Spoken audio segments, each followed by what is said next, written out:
It was a familiar rainy night. The wind rattled against the glass doors of the 6th-floor apartment building where Maddie Collins had lived for the past 3 years. She had just finished a 12-hour shift in the ICU at Providence Hospital, so exhausted that all she wanted to do was lie down in her old hoodie, pillow her head on the sofa, and shut off her mind to the soft jazz. Then her phone vibrated. Not an email notification. Not Uber Eats. A call from Ohio. Unknown number. Maddie almost hung up, but instinct stopped her. She picked up after 3 rings. Ms. Collins. An unfamiliar but polite woman's voice. This is Nurse Dana from St. Paul Hospital, Columbus Grove, Ohio. I'm calling regarding your mother. Lorraine Collins. She was stunned. My mom was hospitalized tonight. Stroke. She's out of danger, but she's likely to be paralyzed. She has no family. You're the only emergency number saved in her contacts. Maddie's heart slowed. She hadn't heard anyone mention Lorraine's name in 3 years. It had been 7 years since she'd left Columbus Grove, taking everything she owned with her and never looked back. The time her mom made her give her a scholarship to give James a chance to study like his friends. The time she graduated from college with honors. But no one came to the ceremony because James needed someone to take him to the doctor.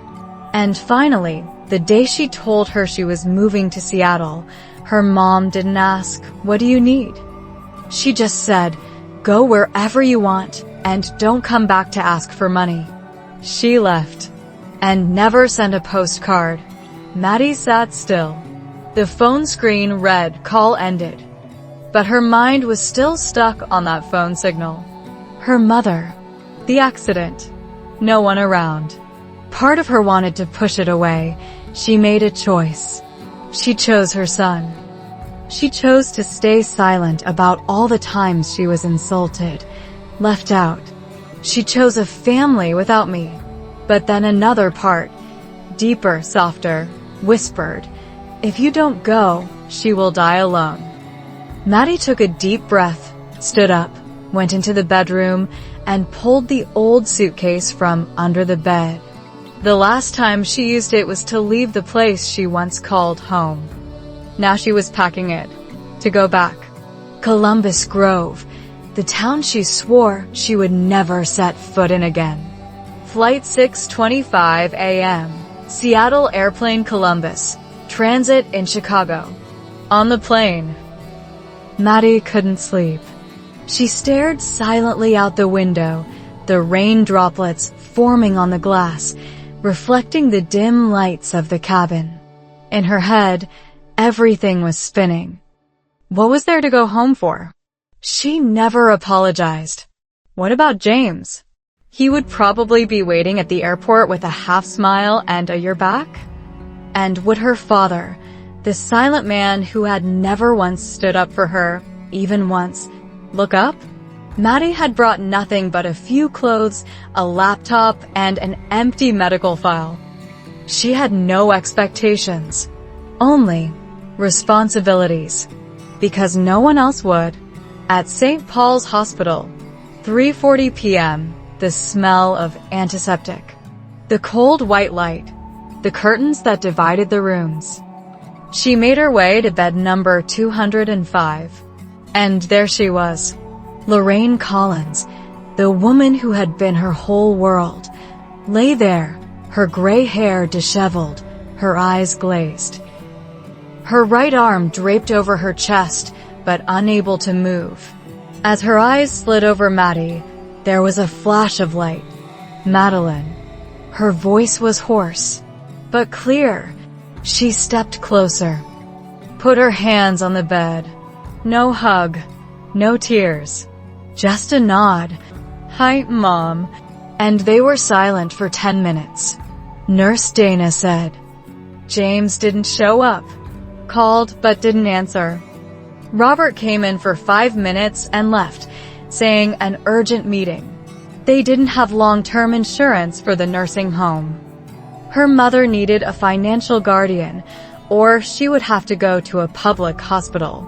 Maddie nodded silently. The hospital asked for a financial guardian. James was the first person to be nominated because he's a boy, but he didn't show up, didn't sign anything. Maddie was the only choice left. She texted James, "I'm at the hospital. Mom needs someone to take care of her. Will you come?" 5 minutes. No response. 10 minutes later, busy. "If you can handle it, then do it." "I don't have the time." She wasn't mad. She wasn't surprised.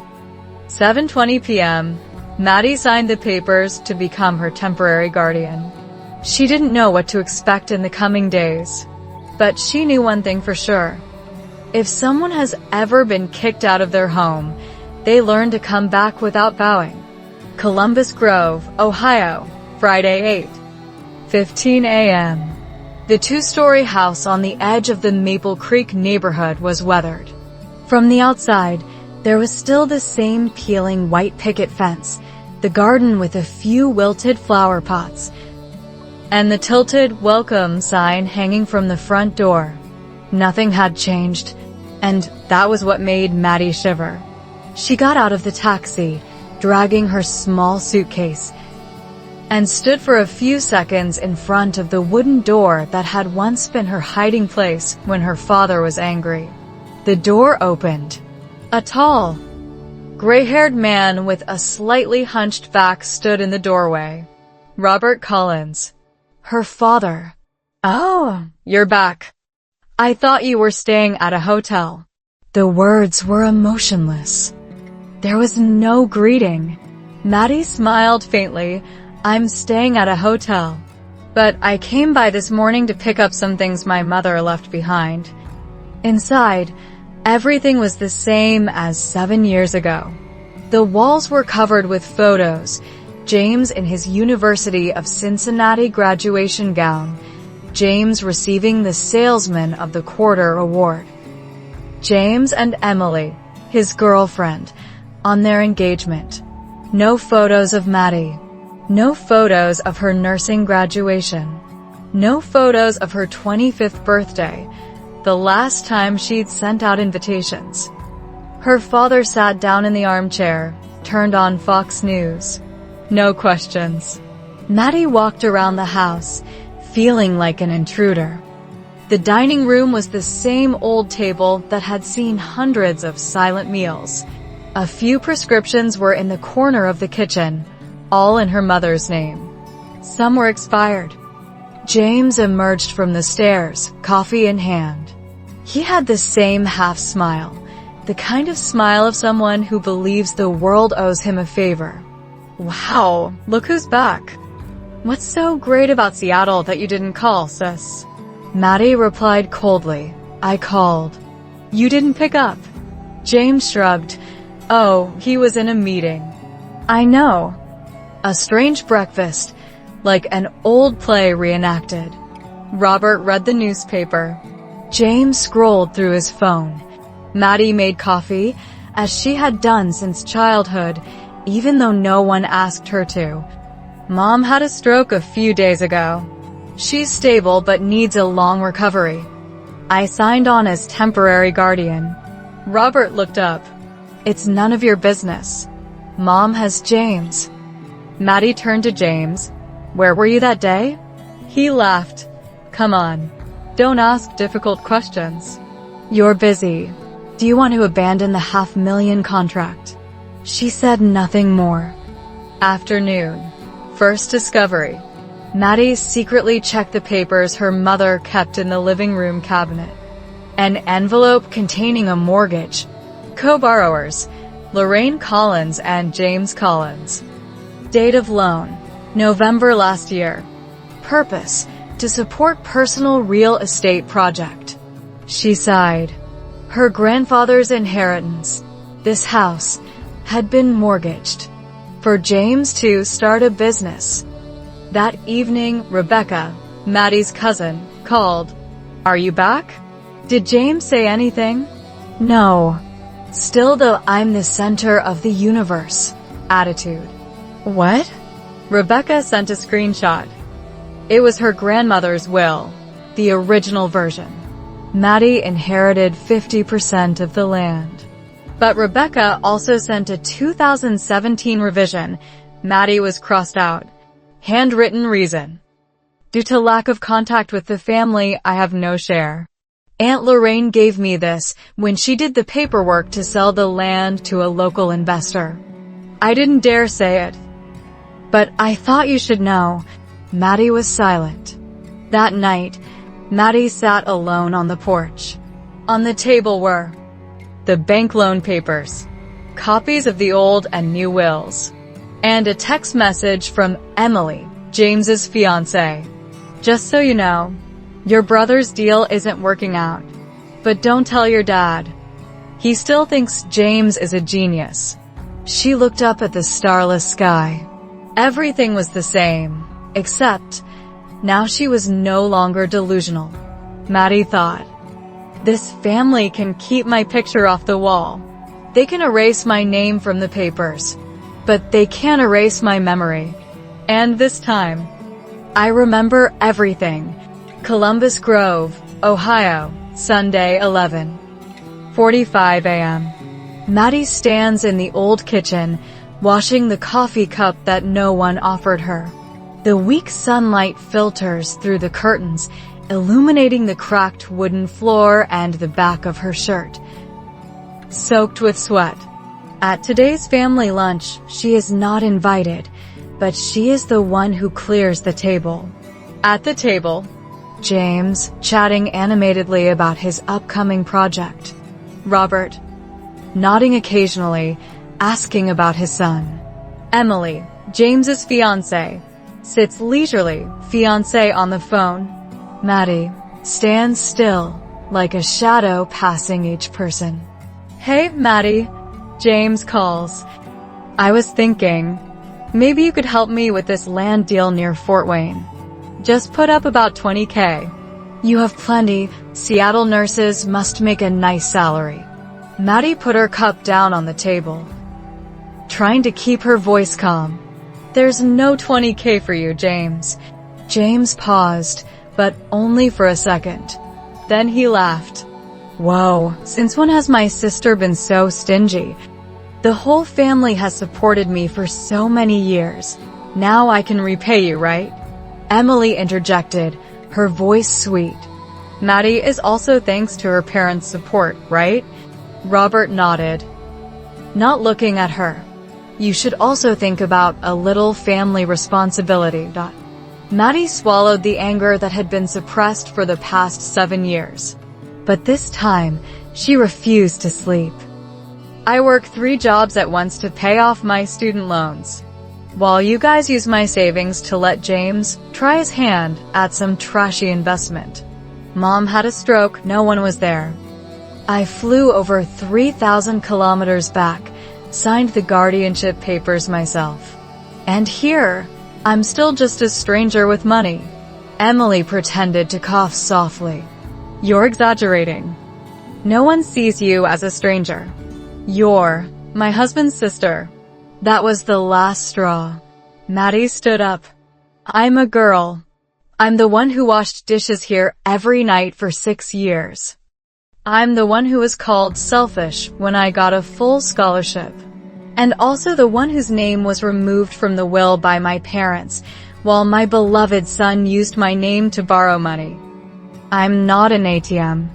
I'm no longer the girl who kept quiet to keep the family happy. Silence. No one said anything, but their eyes could no longer pretend. James smirked. You always thought you were better than us, didn't you? Maddie smiled. A tired but sure smile. No, James. I never thought I was better than anyone. I just refused to keep my head down. That evening, Maddie went outside, standing alone in the cold, empty backyard. In her hand was a newly printed file from Rebecca's machine. Her name. Below it. Second borrower. Secondary student loan. Date signed, Her 23rd birthday. Signature, not Maddie's. She looked up at the sky, not shedding a tear. Only one sentence echoed in her head. I didn't come back here to get justice. I came back to remind them I'm still alive. And I remember every single thing they did. Columbus Grove, Ohio, Monday 9:00 a.m. Maddie sat in her living room, a stack of financial documents she had just found in her father's old office. The papers were old and yellowed, but they held truths that she couldn't take her eyes off. The second student loan. One of the papers was a student loan agreement in her name, but Maddie's signature wasn't hers. She clearly remembered signing one loan agreement in college. So why the second agreement? She checked the date, her 23rd birthday. The signature matched her mother's handwriting. Grandmother's land. Maddie found a contract to sell the land her grandmother had left her. Seller, Lorraine Collins. Buyer, a local investor. The proceeds had been deposited into Lorraine and James's joint account. She remembered. Grandma had said the land was Maddie's to give her a solid start in life. James suspended. In a letter from the University of Cincinnati, Maddie read that James had been suspended for cheating on an exam. But he continued to study and graduated. How? She found a receipt for a large transfer from her mother's account to the university shortly after James was suspended. It seemed that her mother had used the money to pay for James's continued education. A conversation with Rebecca. Maddie called her cousin Rebecca to confirm what she had discovered. Rebecca, I found a student loan agreement in your name that you never signed, and a contract to sell Grandma's land. I know. I tried to warn you, but you didn't listen. Your mother and James have done a lot behind your back. Confronting Lorraine. Maddie went to the hospital and sat by her mother's bedside. Mom, I found the loan and sale agreements. Why did you do that? Lorraine was silent for a moment, then sighed. I just wanted James to have a chance. I didn't think it would go this far. You took me out of your will. Signed a loan agreement in my name. Sold my land. Did you think about me? Lorraine burst into tears. I'm sorry. I was wrong. Maddie's decision. Maddie decided to hire a lawyer to clear things up. She was no longer willing to stay silent and suffer. She was going to reclaim what was hers and make sure James was held accountable for his actions. Columbus Grove, Ohio, Saturday 6:30 p.m. The Collins house was unusually quiet that evening. No TV, no chatter. Maddie had called for a family meeting, the phrase her father had used to scold her for not doing her daughterly duty. This time, she was the one leading the meeting. And she hadn't come to ask permission from anyone. Around the table, Robert Collins, silent as usual. James, looking annoyed as if he were wasting his time. Emily, trying to be polite. Lorraine, brought home from the hospital a few hours ago, in a wheelchair, eyes weary. Maddie stood up, holding a folder. Before we begin, I need everyone to listen and not interrupt. Maddie put it on the table. Copy of student loan agreement, forged signature, bank statement, money from inherited land. James's suspension notice. Receipt of money transferred to clear discipline. Temporary guardianship POW. Of attorney Maddie signed with the hospital. No one moved. But their faces changed. She began.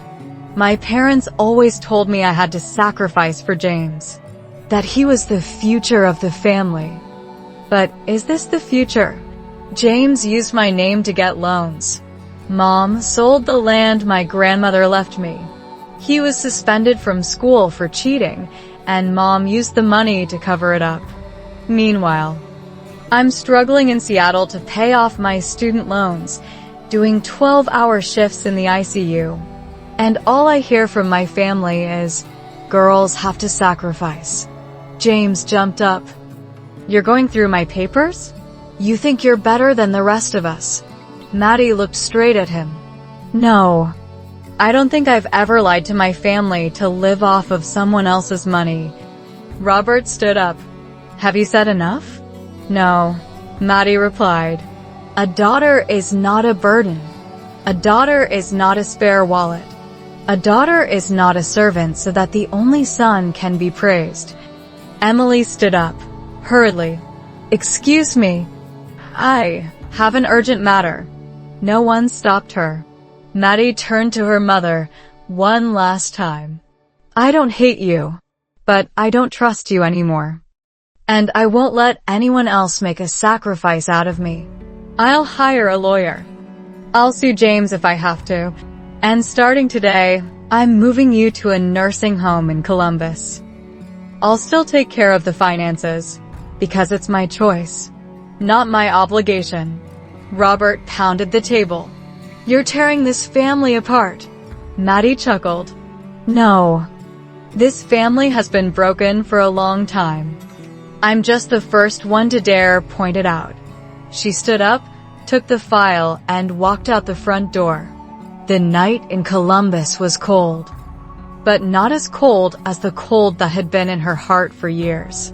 For the first time in her life, Maddie felt like she was walking out of the wrong house, into the right life. Seattle, 1 month later. Maddie sat in her usual coffee shop on Queen and Hill, looking through the fogged-up windows.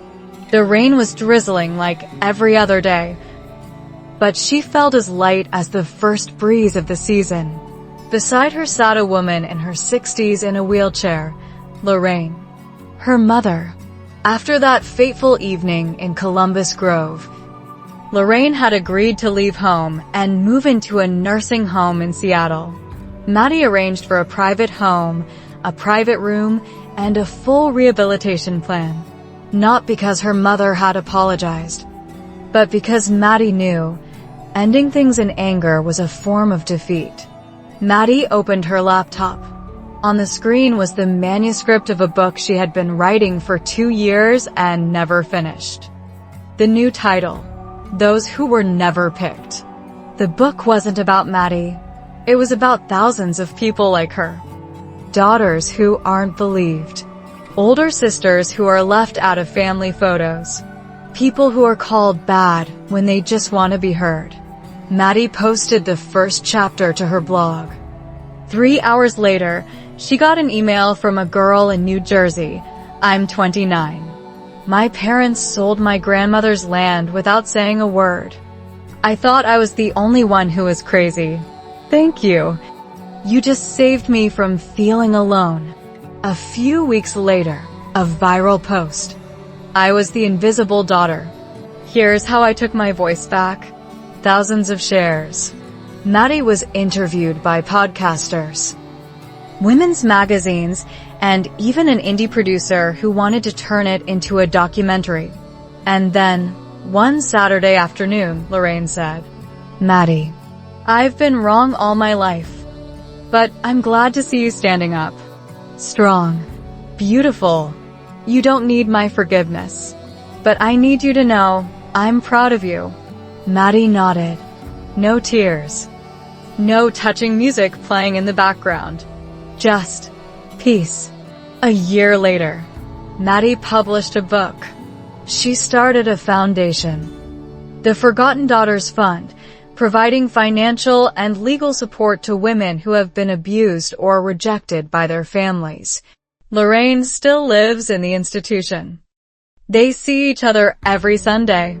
Not perfect mother and daughter, but two people learning to start over. One day in early spring, Maddie wrote a simple sentence on her blog. Home is not where you were born. Home is where you don't have to explain why you're worthy of love. The story doesn't end with a rekindling of love, but finding yourself in the middle of a world that tried to make you disappear.